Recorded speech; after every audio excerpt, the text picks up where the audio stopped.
Okay, stand already. Hello, everyone. Thank you so much for being here with us today. On behalf of the British Council, I'd like to welcome you all to our webinar today. It has to do with online delivery to young learners. I want to share with you or to tell you that you will have the chance to ask questions. There is a bar, so you can pose your questions as the delivery progresses. And at the end of the delivery of the webinar, the facilitator will answer as many questions as possible. Well, I want to introduce our presenter today.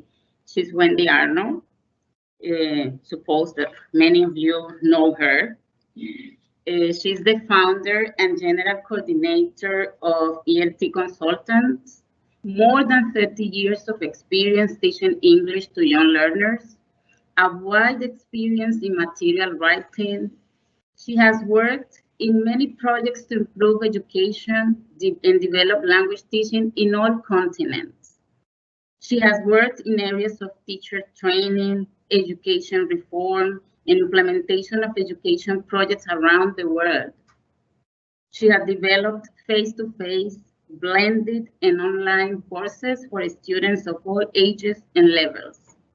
She has published research articles and books for the teaching of English in Cambridge University Press, Oxford University Press, Pearson, Macmillan, and others. Okay, so I think it starts to start. So I will pass it on to Wendy. Wendy, thank you and welcome, and thanks so much for being with us today.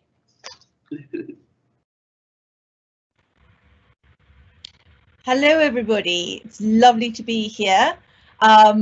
I can't see you, but I hope you can see me now. And so my presentation today, which will be available for you to watch later at a slower speed, I will use Spanish or English, it doesn't really matter. Juana will let me know. She's going to be collecting questions. And what I'm going to do is share my experience of teaching online using Facebook. I don't know if you've tried that yet, but there is a Facebook Live part of the general Facebook social media. Right, with no further delays, let's just get going.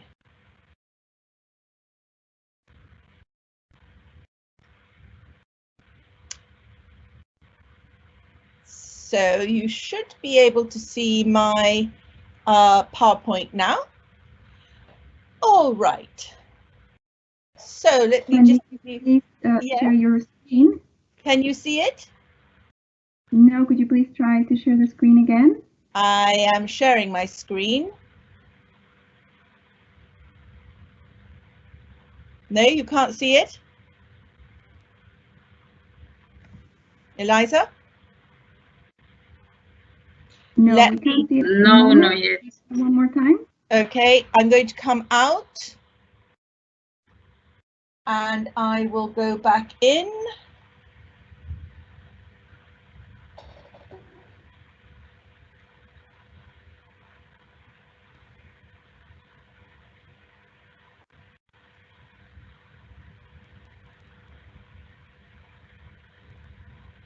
Can you see my screen now? No.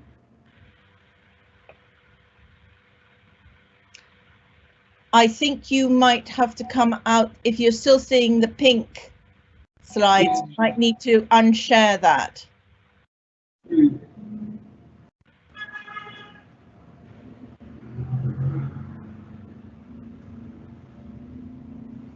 Okay, let's try now. Can you share your screen one more time, Wendy? Yep, let's try again.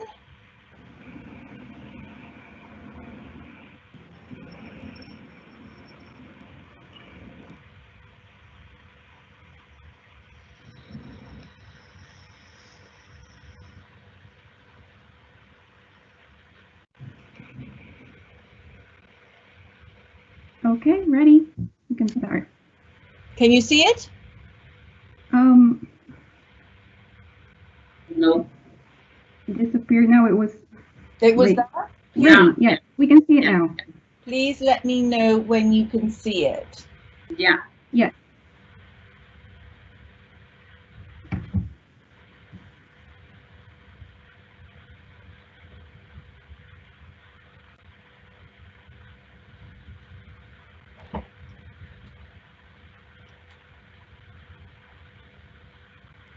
Can you see it?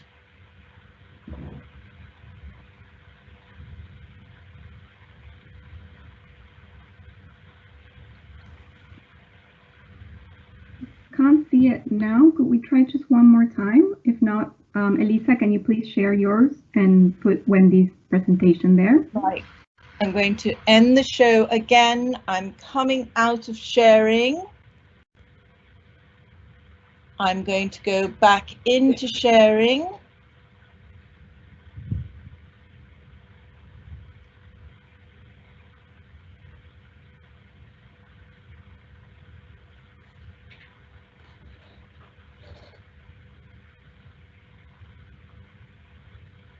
Well, okay, I can see it now. You can. Yeah, I can. Okay. Yes. Great. Oh, I love technology. All right. So basically what I'm going to share with you is my experience of using Facebook Live to teach primary age children, but the actual concept is the same. Doesn't matter whether you're teaching primary or secondary or even tertiary or teacher training. The concepts are the same. Now, as far as teaching children is concerned, very, very important that you have an idea about online safeguarding. Okay, proteger en línea, protección del niño.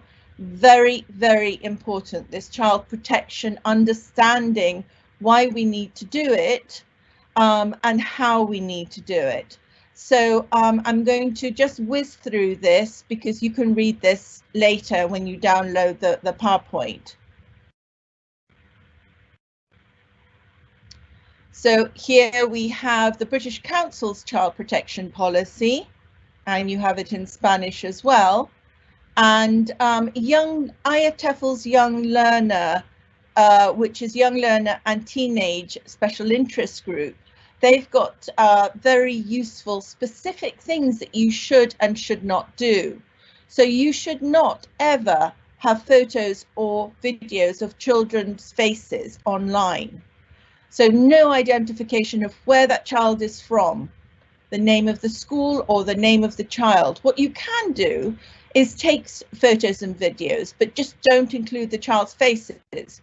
So you could include, you know, the children holding the materials or the back of the child, just as long as their faces are not there. You can use audio recording.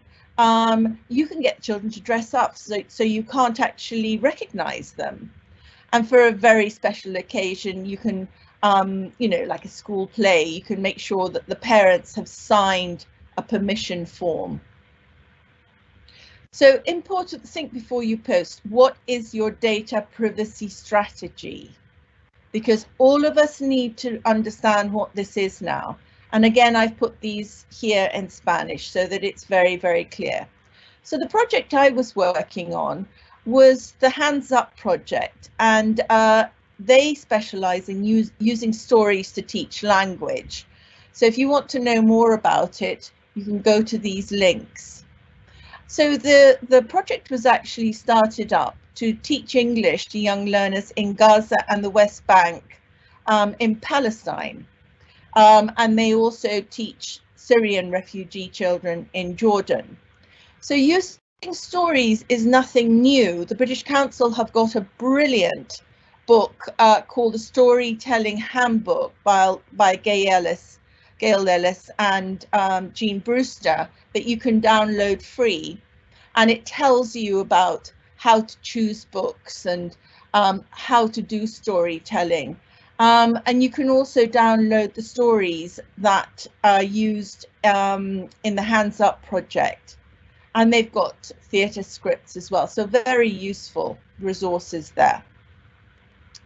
So on to using Facebook Live. First of all, you need to decide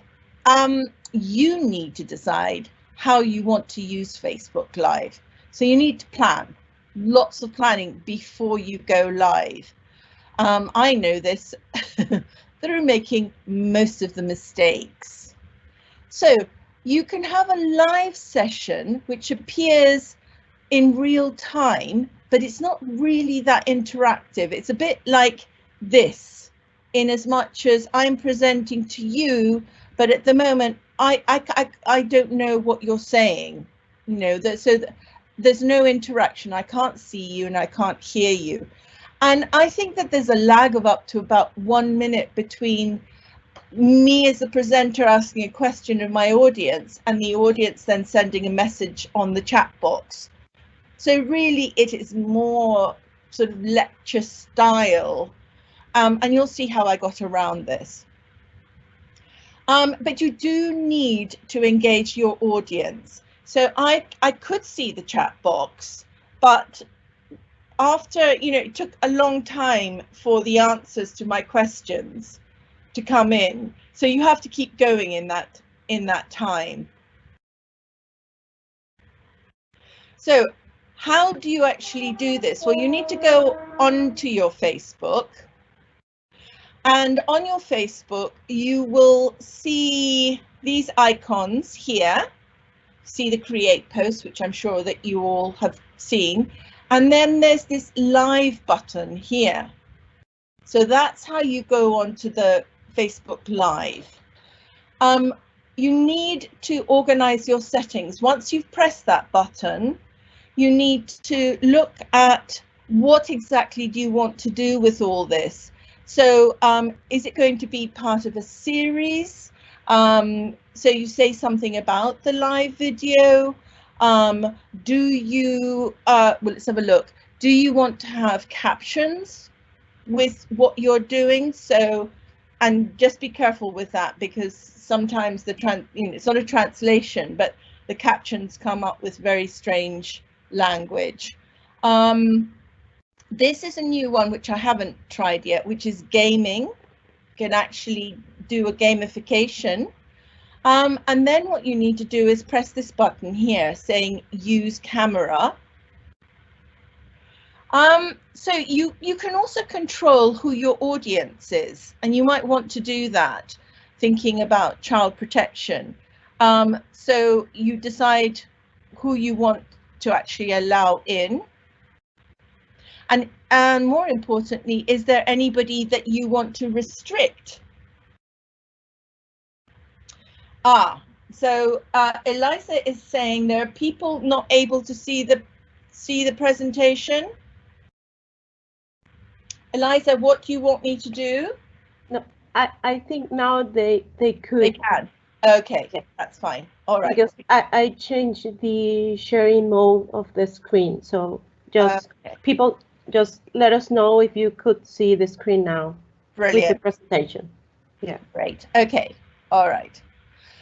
So again, you have to plan before you do the Facebook Live. Who do you want to be included? Who do you want to be included? Do you want to restrict anybody? You need to think about this in as much detail as when you plan a lesson, a face-to-face lesson.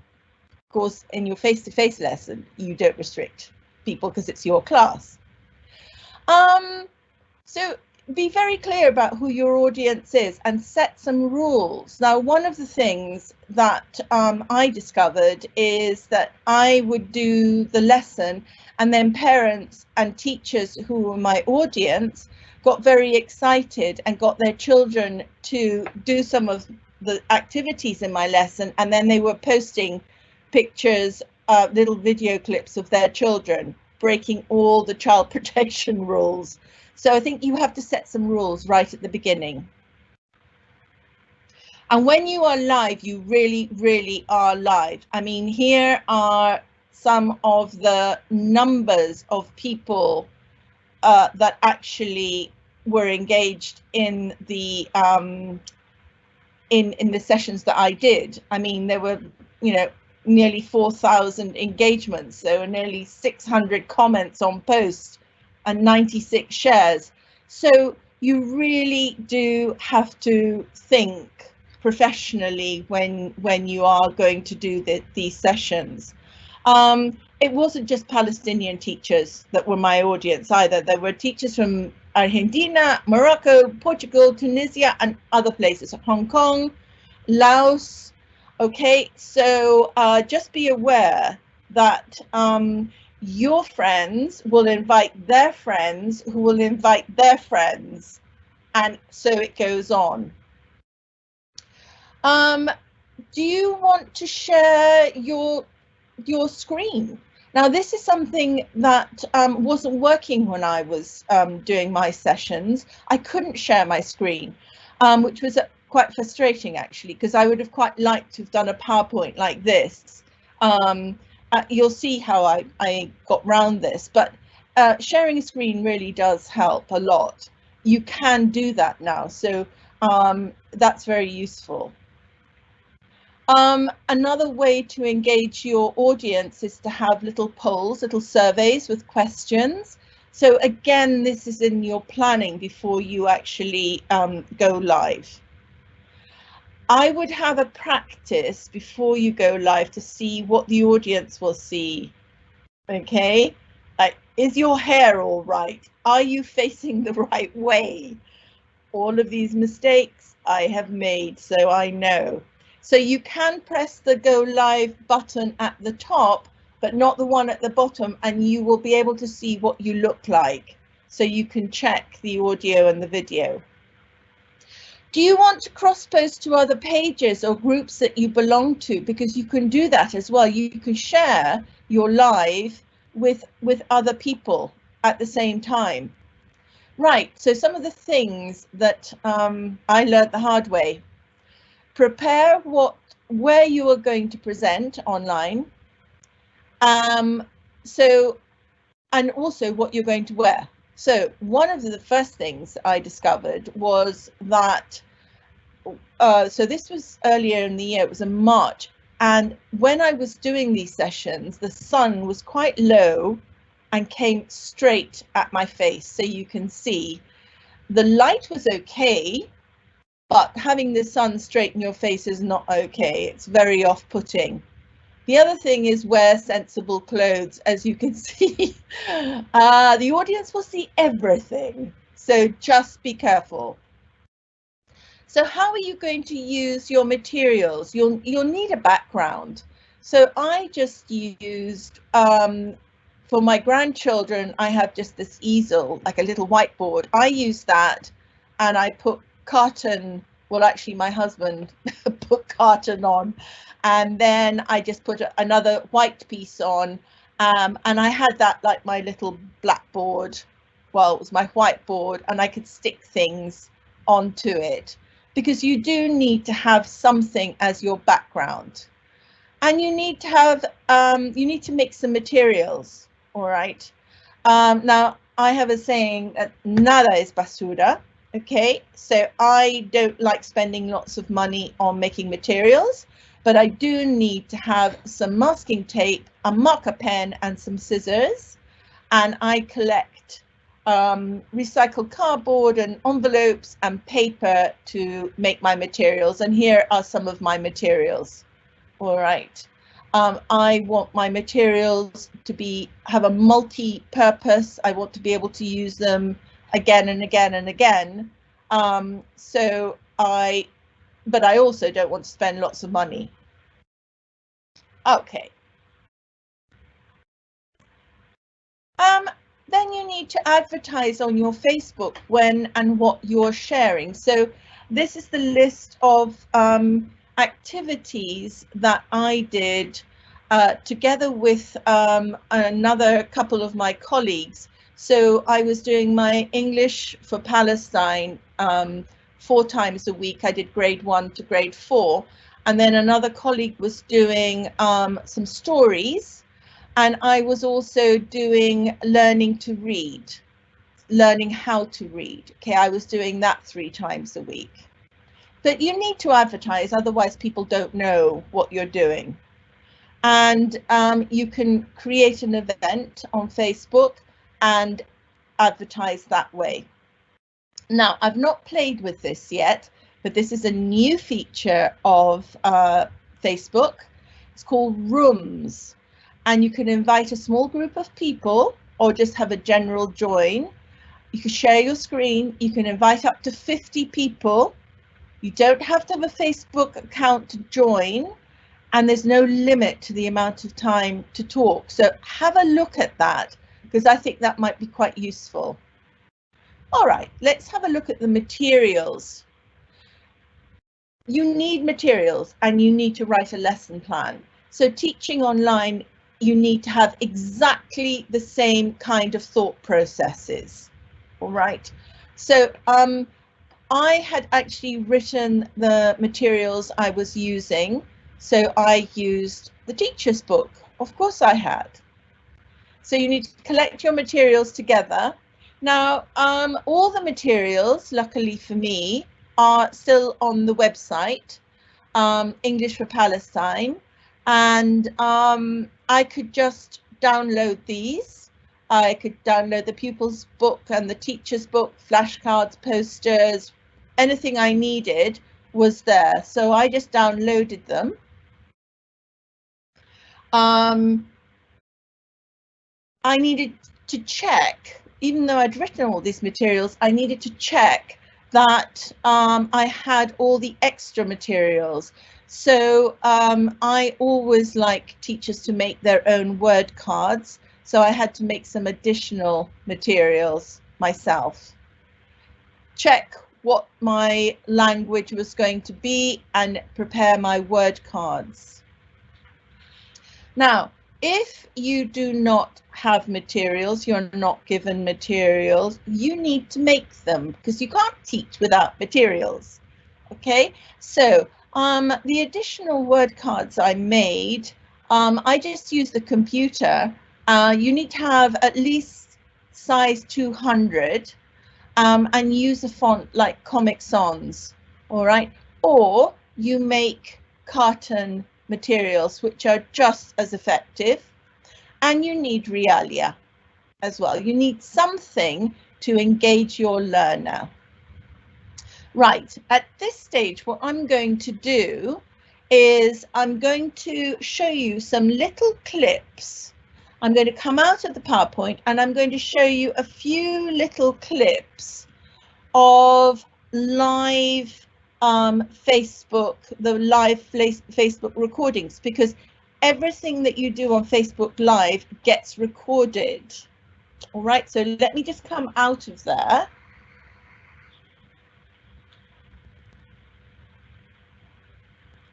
And let's go into, whoops, just decided to go over here. All right. All right, so the first thing is, although you are live, it takes 1 to 2 minutes at least for your audience to catch up with you. And they come in. Good to see you all. They come in dribs and drabs. So start to greet them. As soon as you start to see people's names coming up on the chat box, start to greet them, engage them. Otherwise, they'll feel totally forgotten. All right, let's go on to the next one. If you have a course book, and Eliza and Juana have promised me that they're going to put some materials that were designed for Venezuela, they're going to put that onto their website. These are in Spanish, and I just want to tell you a little bit about that before you say, oh, but Wendy, we speak English perfectly. The reason why we decided the teacher's book should be written in Spanish with the delivery language that you use with the children in English was twofold. One was for teachers who were not so confident at using English, so they knew exactly what the steps were, and I've just noticed that this is over here and I'm probably staring at the wrong place. They knew exactly what the steps are that they need to follow in the English lesson, and they know exactly what language to say, so it supports the teacher. Now, that's for the teachers who are not so confident. Now, the teachers who are very confident in English, it is for you as well, and me as well, because when children are first learning a language, you need to grade the amount of language you use with the children. So the steps are all in Spanish. That's just so that you can just go through them very quickly. But the delivery language, what you actually say in English, is written there for both teachers who are experienced and inexperienced, to give them an idea of how to grade their language for young children who are starting to learn language, okay? Because using too much language is just as bad as using too little. Okay, now, if you have a course book, please use it. So here is this, and let me just get to the right place.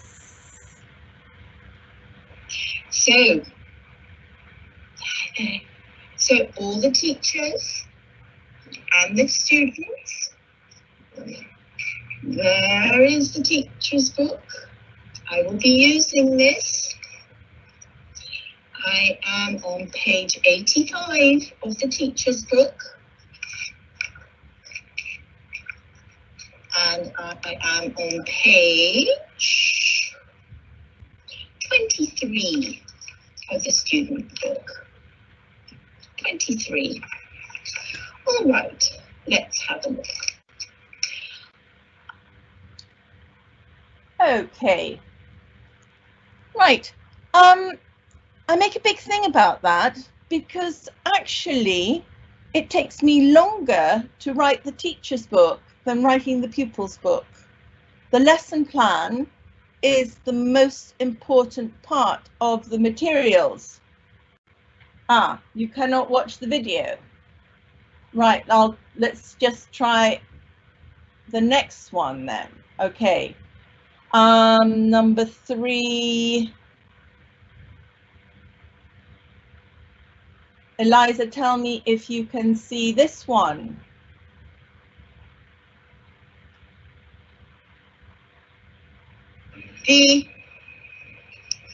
Me talking first of all, and look at the pictures. Here we are.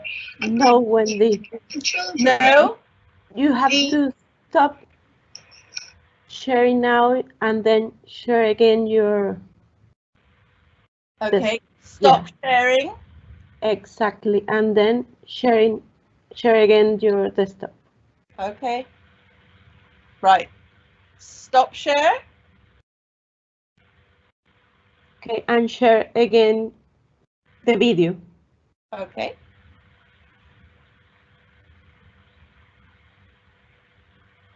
Can you see? Yes. Okay. Me talking first of all, and look at the pictures. Here we are. And I want you to get. We hear your voice, but not the video. Ah. Okay. Well, that's not much good. I'm just going to talk it through then. Go back to plan B, and I'll just talk it through. Don't worry. They can just tell me when this comes through. Can you see the PowerPoint again? Yes. Yes. Okay. All right. Okay. Technology.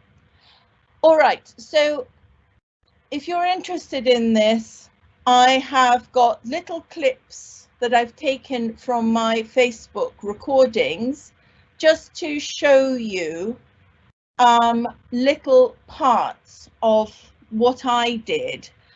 The actual video clips don't want to show, but you should be able to do it when you download on your own. Okay, but basically use the course book to show visual and textual literacy. All right, and keep looking at the chat box, because people will be making comments, right? Whoops. All right, so here are some of the activities that I used. I point, you say.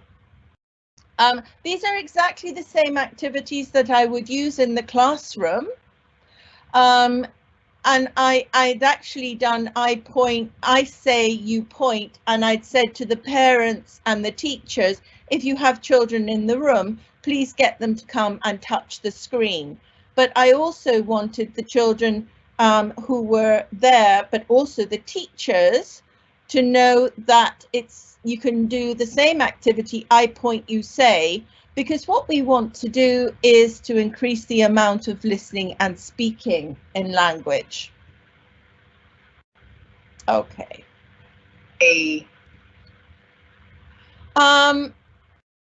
This activity, I did exactly the same as I would do in the classroom. It's I spy with my little eye. I've changed it a little bit to I see something, and this is to focus on the phonics.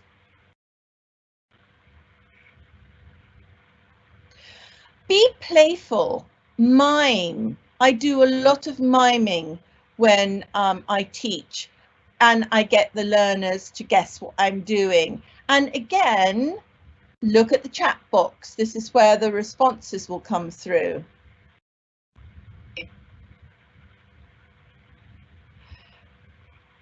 Just as a warning, if you're sharing your office, you will get background noise. So just be aware of that.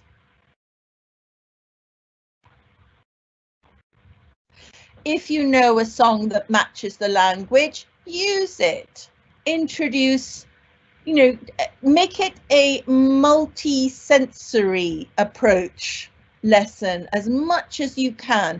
Have realia, use the course book, use songs, use phonics. I do a lot of linking letters and sounds. So that part is decoding letters and sounds, but then you have to check that your learners have actually understood, which is encoding or comprehension. Okay, so lesson 3. So these were this is the order of the lessons that I did. And at the beginning of each new lesson, I recycle the previous ones. This is one of the common problems with learning language in a classroom, and it's the same as in learning online. You have to have multiple exposure of language, so do recycling. Interact with your audience, keep checking that chat box and respond.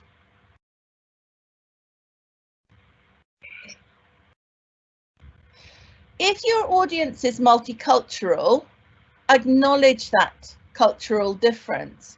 So this was, I think, probably my 3rd or 4th lesson, and I realized, gosh, I've got teachers from Arabic contexts, I've got teachers from Asia, I've got teachers, well, basically from all over the world.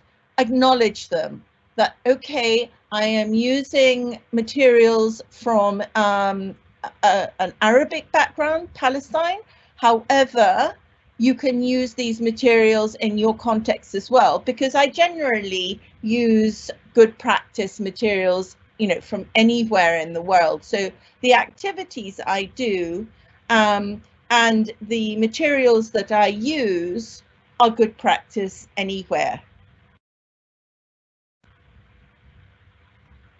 Now, the other thing that I did towards the end of the whole unit, because there were 6 lessons, I thought, okay, so we've done routines and we've done a lot about brushing shoes and brushing hair and, you know, lots of those sort of things. Let's make it real. So I actually just took the learners outside into my patio and extended the concept.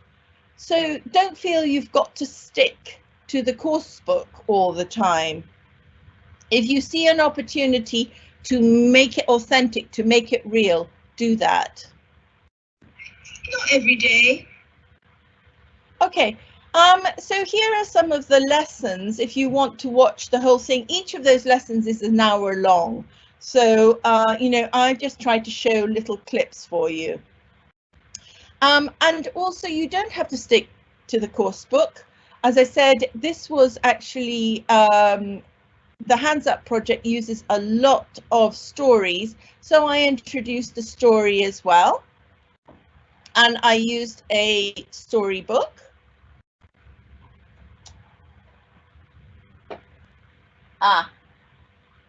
Okay, Laura's just told me. I wasn't sure if you could actually see me, but you obviously can.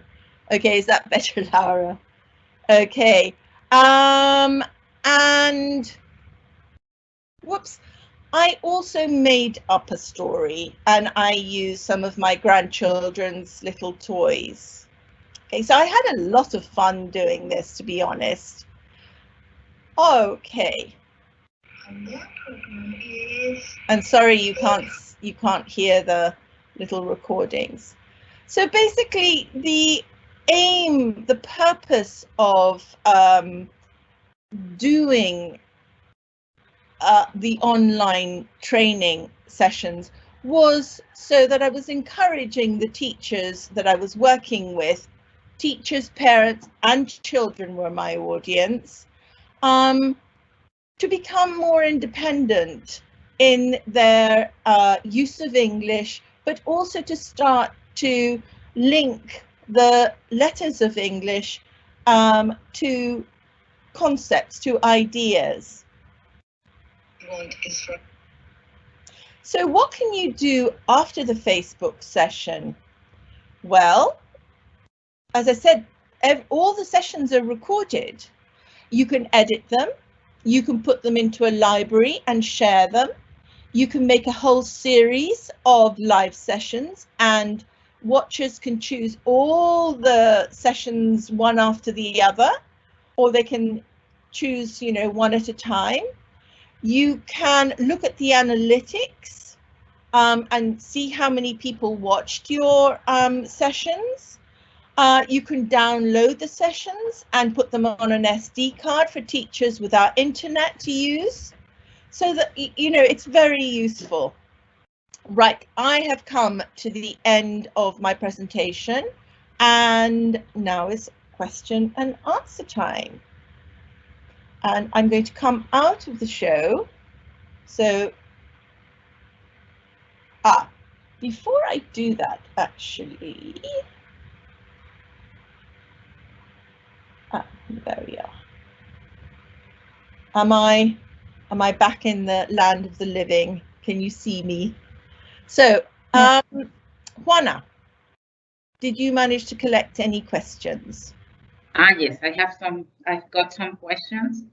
Can a child get a Facebook account?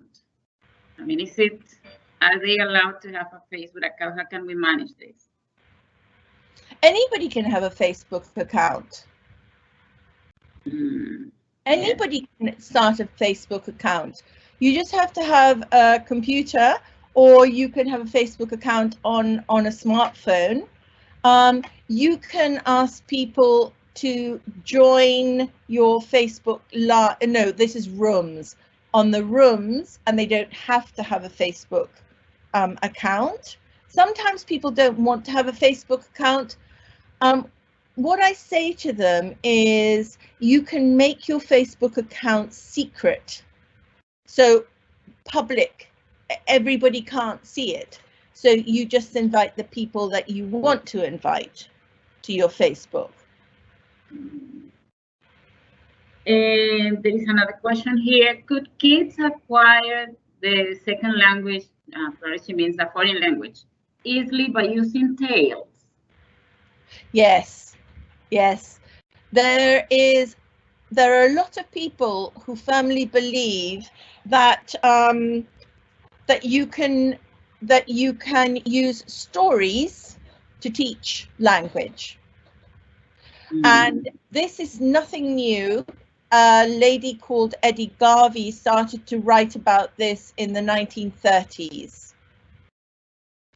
And as I said, I shared a link to the handbook of storytelling that Ellis and Brewster wrote, with lots of very famous stories, and they have written lesson plans. And actually, I've used all of them when I was teaching in Hong Kong. I used every single one of those stories. And then once you get the idea of what kind of activities to use with stories, it's very easy to choose new stories and write your own materials. Okay. What if you don't want to be recorded? You can delete the recording. I don't think you have the option of not being recorded. I didn't spot that, but you can delete it. Okay.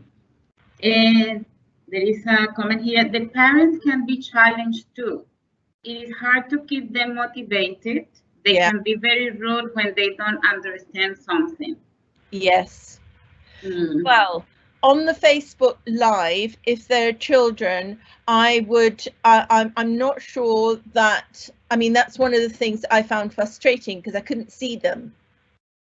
And, you know, in a classroom, teachers have got eagle eyes, and they have eyes behind their head as well.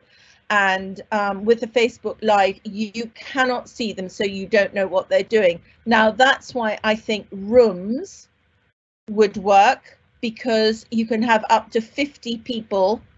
So exactly how that works, I don't know. I think it must just be little clips of them, but you can invite 50 people, and they can all see you and you can see them. Teams, I've used Zoom. Zoom works pretty well, but I know that there have been problems with Zoom. And how can you check a student's comprehension? Well, again, it depends what age group. If they can write, then I would ask a question and ask them to write something in the chat box. If they can't write, then that is a little bit of a problem, because there's no audio. And that's what you need the audio, if you know they can usually write in audio. I can see some questions now. So somebody from Chile, Angela, is it bad for the lessons to be in the first language? No, absolutely not. I don't have a problem with that at all. I think it's absolutely fine. So, you know, you can, I think it's another way of scaffolding, supporting your learners. Entonces, lo que puedes hacer es hablar en español, y cuando ya crees que ellos, todos los niños, ya saben lo que quieres hacer, ask them something in English. And this is how bilingual children start to do translanguaging. Okay, so translanguaging and cross-languaging is really important. And that's how bilinguals actually function. They don't even know cuando están hablando español or when they go into English. They go one to the other to the other. And I think that is a great way to learn language. But what the teacher needs to do is not say everything in English and then translate everything in Spanish. They need to have this balance of using, let's say, for a difficult concept, say it in Spanish, but ask the questions in English and ask the children to answer in Spanish, because the importance is, do they understand the concept, the ideas? Okay. Is it a good idea to ask them to prepare their own handcrafts and share them with the rest of the kids online? Yes, you won't be able to do that on Facebook Live though, and remember about child protection. Now the Facebook rules are saying that you have to be a minimum of 13 years old before you go onto Facebook Live. Yeah, good to know. Yeah. No, that's really important. So one teacher is asking about the Cambridge exam, Start a Mover Flyer. All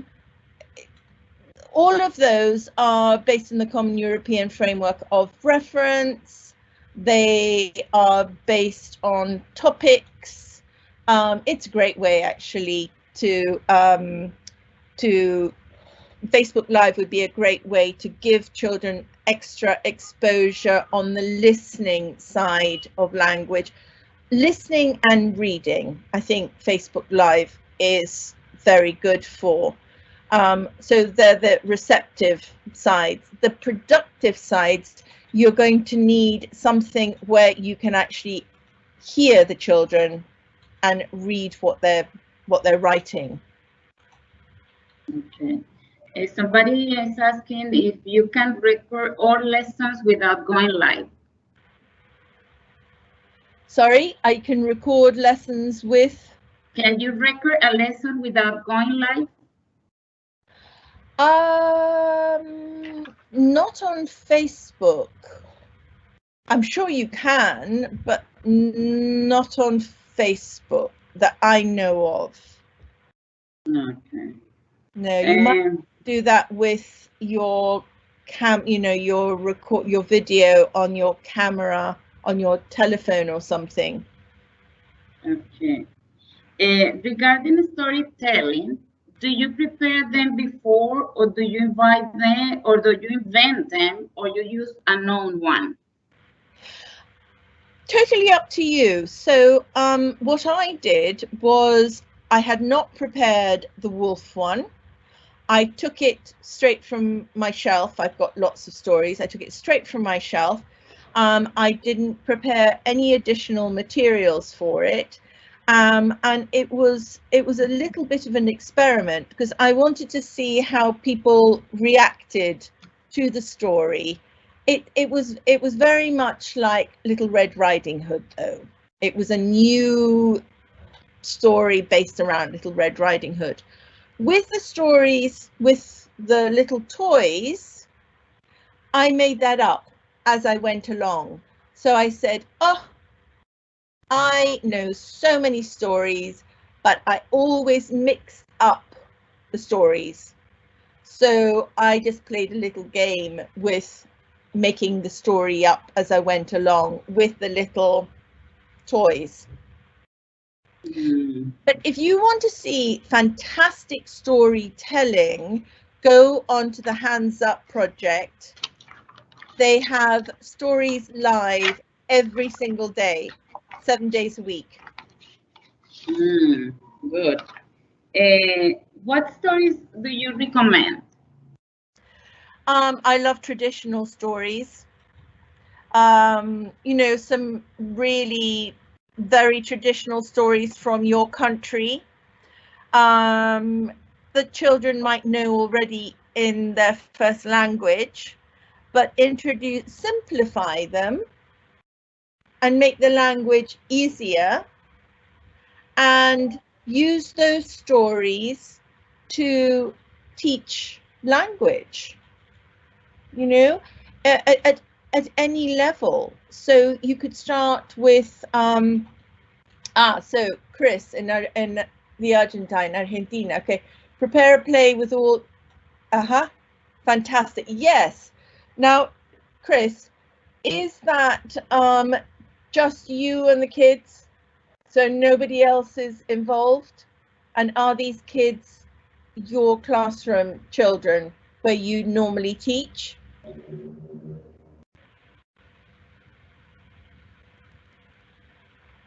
Because Chris just asked the question of, is it okay to do a drama with the children in your classroom?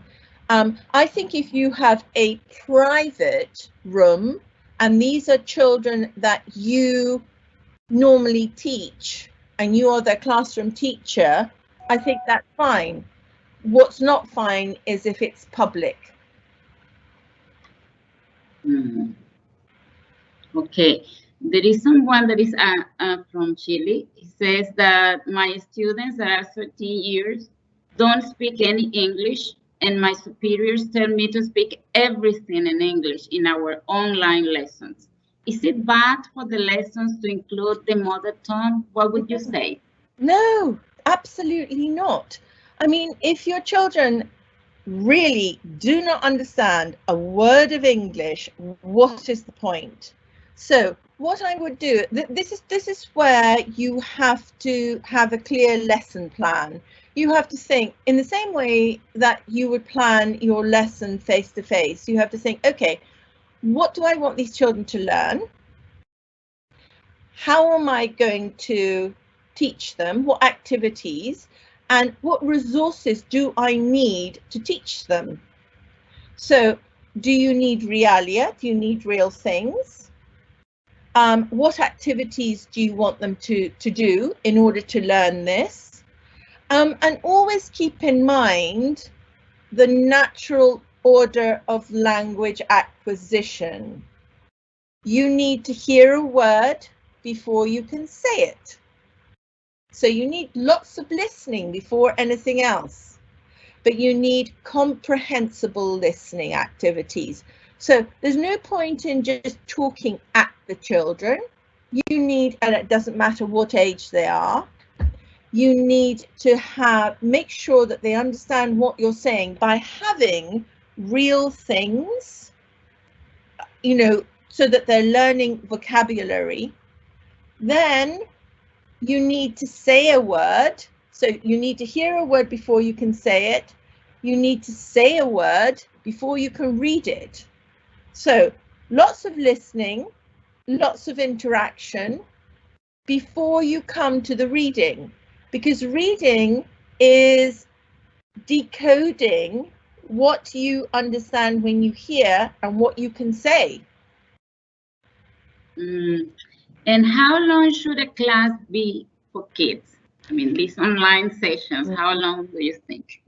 Well, I did hour sessions. Now, I'd say that mostly there were parents and teachers there. I'm sure the kids probably, after a very short time, knew I couldn't see them and they probably all ran away. So I don't know about that. I would say, depending how much language they have, if they're at the beginning of learning a language, I'd say between 10 minutes. I would do it in 10-minute blocks, because we know from research that's the concentration span. So 10 minutes to start with, and then 20 minutes, then 30 minutes, and build it up. Because when the children know that you can't see them and you can't stop them running away, you have no control. Yes. Then Deyanira. Yes, any teacher can join the Hands Up project. Just go straight to there and ask to join. And they've got fabulous storytellers. Nice. Somebody asked, how can we monitor the progress of our students? Assessment. Well, first of all, you need to be realistic. So you need to have a lesson plan. You need to have a scheme of work. So you need to think, okay, this is what I want my children to learn. This is the number of lessons I am going to design for a particular unit of work. These are the learning outcomes that I want at the end of, let's say, 6 lessons. Okay? Be realistic and know that in an hour's lesson, you cannot introduce more than, I'd say, depending on the age of the child, between 8 and, let's say, 10 new items, new vocabulary items. And you need a lot of recycling before it sticks. Yeah. And how can you promote speaking interaction with the students?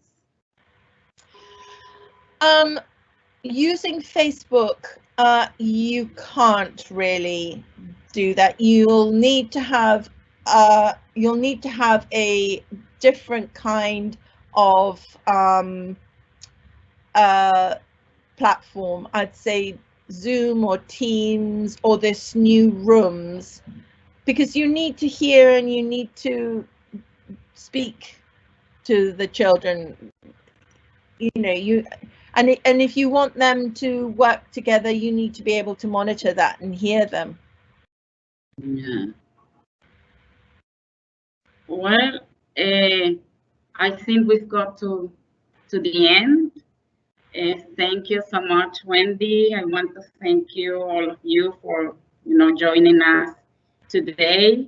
I want to invite you for our next webinar. It will be on August 7th, So we will be posting information. Thank you so much for attending. Thank you so much to Laura and Elisa, and of course to Wendy for being with us today. My pleasure. Yeah. Okay. Bye. Bye. Bye-bye.